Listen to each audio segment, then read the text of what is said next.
What's up, you guys? Trick Shot Brother #1 here with Nick. And welcome back to Sports Talk. Now, Nick, are you excited to be back? I am more than excited to be back for this amazing new season of Trick Shot Yep, we're Brothers. new Sports setup, Talk. new everything.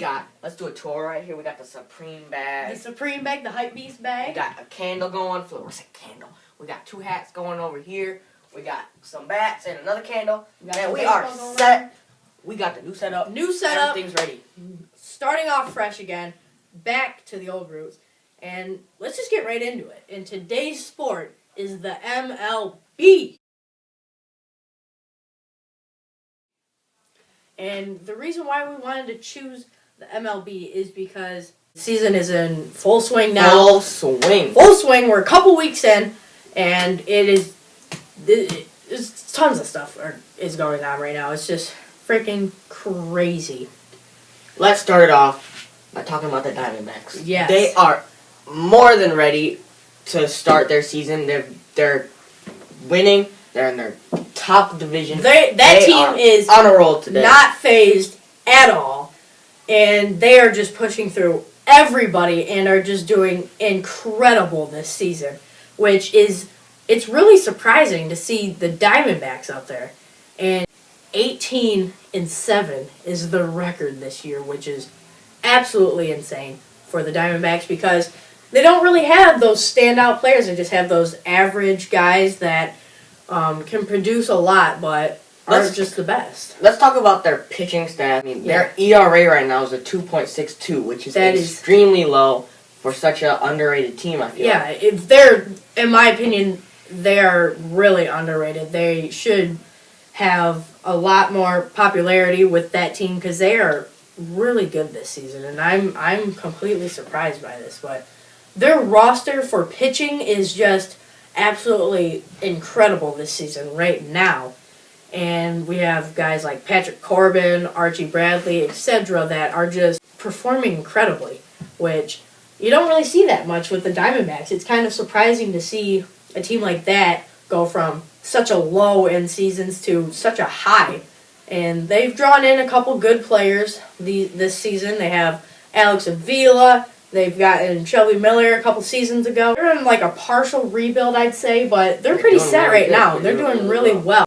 What do you have to say about this team? I feel like you got to give major props to the pitching coaches and manager and everything like that for picking up people who can work together and who can work with their coaches. And I feel like it's like coachable players. It's a very like personal, like one person by person relationship between managing. Like, can the pitcher work with this coach well, and can they adapt to their teachings and everything like that? And I feel like that's really like set them forward to really learn and become a really good team. Yeah, I agree with you. That's really good because it's the difference between a great team and a good team when it comes to coaching. Like Nick said, you have to have good pitching coaches to really help these players that they're bringing in this new environment, new stadium, new fans. And the pitching coaches are doing their job, and they are earning their money because they are doing their job right and well in really helping all of these guys on this pitching staff. So I really think this team is really solid right now with the management they have and the choices that they're making. I think it's really helped them for the better. And they're just unfazed by any team. They're not scared of anybody. They're just pushing through. Definitely. And if they keep this consistent, they can definitely make it to the playoffs, second year in a row, and maybe even pass the wild card if that's what it comes down to. But it's unbelievable to see a team like this go from such a low just a couple seasons ago to right now at their peak, which is they're just performing the best they ever have in these past couple of years. So that's it with the D-backs. Good luck to them this season. They are doing incredible. So props to that team and the management and all the coaching. And so let's take it back now. Thank you for that one. To the Detroit Tigers, our home team Tigers. What do you have to say about this team so far? Well, this season they've actually surprised us. They're in second place. They do have a losing record though, but they are in second place and they're just under 500 ball. And last year, I've seen a change from this year to last year. It hasn't been a major change, but the way they've been playing is really kind of speaking about their future and how they're going to perform late in the season. 162 games. They have a long time to go, but right now they're doing pretty decent. They're looking pretty solid. Mickey's looking really good this season. He's lost some weight. He's actually in shape. Yeah, he's in shape. He's not facing a lot of injuries. Knock on wood. We got some wood. Oh, right over here. But yeah, so I'm kind of surprised with this team. As you know, they're in rebuild mode. That's going to be for the next couple of seasons for sure. And Definitely. they're looking pretty well for a team in rebuild mode with a whole bunch of young guys and all that. So that's what I think about this team. They're doing pretty solid, and I'm liking their chances this year. So yeah, just like what you said, they're looking better than we expected. I feel like, however, it's trading away many people like that are known in the community for Tigers, like Justin Upton, J.D. Martinez, like people like that. It's gonna make provided people, well for that team. and it's gonna like people go to games to like see those players play. And I feel like they're not going to get as many people going to the games this year. Yeah. And it's not going to be as intense of a season for because of their young roster and very unknown players. I feel like this year I looked at the roster, I'm like, I don't know any of these people. Yeah, they're all new guys coming from either we're getting them in trades or they're coming from the minors. And going off of that, like Nick said, they're not going to be, the Tigers aren't going to be reeling in a ton of money this year, which is not going to help them when it comes to the trade deadline or just any trade for that matter. And that's what is the downside of a team in rebuild mode because they're not bringing in the money so they can put that out and possibly bring in potential great players that could really perform well. And that's just, it's a disadvantage for them because all these other teams are not, we got a couple teams in rebuild mode, but they still have that money to bring in potentially a great hitter, great pitcher, or anything like that.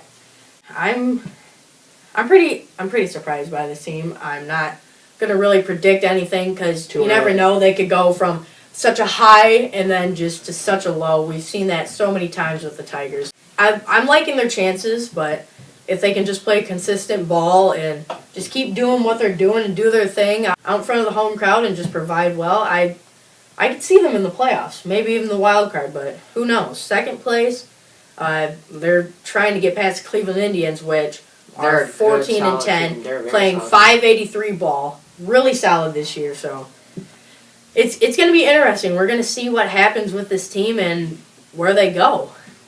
Yeah, definitely. I feel like this whole season is very different from last season. Yeah, and with trading big people, big lots names. of new faces on this team. Lots of new people in general in the MLB. A lot of trades happened last year where veteran players like Evan Longoria from the Rays and everything like that. Andrew McCutchen going in this offseason going to the Giants. It's big profile switching teams and like this season. I feel like it's going to be very different. Yeah. So yeah. That's it with that. Alright, so that wraps it up with that. And good luck to those teams this year because they're actually doing pretty well. So we'll see what happens. Let's talk about the Cubs. I feel like recently Chris Bryant got hit in the head. Yeah, and he's arguably the best player on that team besides like Javier Baez and all that. And he's the standout player, and to lose a guy like that on the DL from getting hit in the head is just really bad for a team, you know. It can really affect them in the long run. And it's, who knows, losing a guy like that to an injury is just pretty bad for a team. So what are you thinking about these Cubs? I think they're obviously one of the top-notch teams in the league. For sure. And to stuff like that where injuries like can really ruin a team. Yeah. And like stuff like that like sometimes can't be prevented. I mean, they wear helmets. It just happens. Helmet like prevents the concussion, so that's good. But like pitchers that pitch uncontrollably, that we can't handle that. Yeah. So like we can't control anything like that. So just to see this happen is really unfortunate because there's nothing like you can do. Yeah. And to lose a player like that on the DL is just always rough for a team. And who knows, if they can push past this and keep playing, then who knows what they'll keep be playing like. consistent and, you know, Better to have an injury this early in the season than later. In the season. Then later in the season, like losing him right before the playoffs. But, I mean, it kind of, it's bad that a player gets injured like this, but it does kind of give the team, like, some motivation because, like, hey, he's on the DL. We got to perform well for this guy. So when he gets back, we're in a good flow. We're going good together so he doesn't just come back to just the team in shambles. And rookies to step up and show themselves while the big prove stars themselves are out. while they have a chance. Definitely. Big loss for the Cubs, and we'll see what happens these next couple of weeks with him out potentially for the next couple of weeks. I think he's only out for like 10 days. Yeah, so it's not that bad. Yeah. But at least he went in to go get the concussion test, like see if he tested positive for that. It came back negative, so no concussion for him, which is good because he'd be out even longer. We'll see what happens with this team, and maybe they can push through without him. Hopefully. Yeah. So now, like I said, this has been long overdue, but I have a challenge for Nick, and we're going to do this both. So, what we're going to do is we're going to give one question to each other about the MLB, and the person has to find the answer to that. They can look it up, do anything they want, and they have to find it in at least 1 minute. And if they don't, they lose. The other person gets a point. I ask him a question. He has to find the answer in at least a minute. And then he asks me a question. I got to find the answer in a minute. So let's hop right into it. Nick, we're going to start off with you. I can look anything up, right? Look anything up. You have 1 minute. I'm going to have the timer going. So here's the question. It'll be up on the screen somewhere. Which pitcher recorded the final out for the Cubs in Game 7 of the 2016 World Series? You have 1 minute, starting now. I can't find it. It's not coming up. Nothing's loading, man. It's not coming up. 3, 2, Okay, I know Michael Martinez was the batter. And the answer, as you guys have seen on the screen, Edwards Jr. Mike Montgomery. It was right there. He's hacking into the system. I'm looking up.